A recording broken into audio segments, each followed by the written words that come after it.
Beneath the ice. Some people think the end of the world will come from war. Some think it'll come from disease. They're wrong. It came from the cold. I was part of the Larsen Station team in Antarctica. 12 of us working 6-month rotations for the National Research Institute. We studied climate shifts, core samples, glacial movement. It was supposed to be the safest place on Earth. No cities, no crowds, no strangers walking past you with a cough and a fever. We thought isolation was protection. It turned out to be a coffin.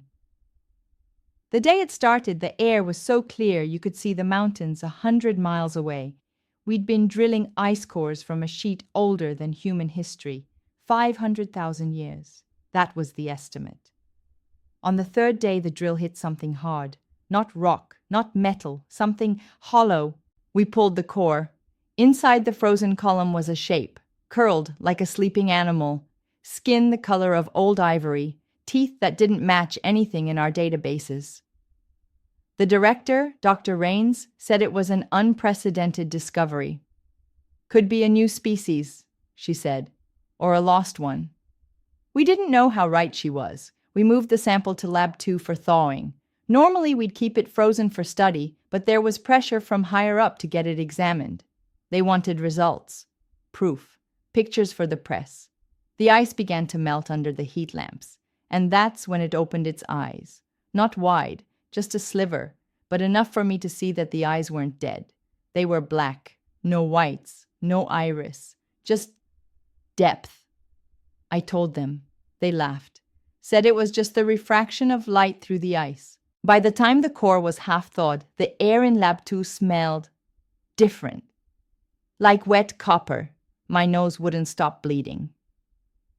3 of the team developed migraines so bad they couldn't stand. And then the first one turned. It was Alvarez. He'd been cataloging ice particles when he suddenly stood up, slow and stiff, like his joints didn't fit right anymore. His eyes, gone. Just black, like the thing in the ice. He didn't scream, he didn't growl. He just walked to the nearest person, Dr. Heller, and bit a chunk out of his shoulder. We tried to restrain him, but he moved with this unnatural strength, like every muscle was pulling in perfect sync. He didn't stop until we put an axe through his spine. That should have been the end of it. It wasn't. By the next morning, 4 more had it. No bites, no scratches, just woke up, changed. That's when we realized the truth. It wasn't spreading through blood. It was in the air. The thing in the ice wasn't dead. It was waiting. The thaw had released something, microscopic, invisible, and now it was inside us. We locked the lab, sealed it with every barrier we could make, but the damage was done. The changes weren't just physical. People started hearing things, voices, not from the radio, not from each other, from the ice itself, calling them down into the sublevels. I resisted as long as I could, but then I heard it too. It's hard to explain the sound. It wasn't words. It was memory, feelings. A pull so strong it felt like my bones were leaning toward the drilling site. 3 of the team vanished one night. The next morning we found their clothes in a neat pile by the borehole. No footprints leading away, just gone. The temperature outside dropped to -60. We couldn't leave even if we wanted to. The generators began to fail, and still the thing in the ice whispered. On the 12th day, the final seal broke. It stepped out of the lab. It wasn't huge. It wasn't grotesque. It looked almost human, but its skin was too smooth, too pale. Its mouth never moved, but the voice was in my head, telling me that the cold was life, that warmth was a lie, that it had been waiting for us.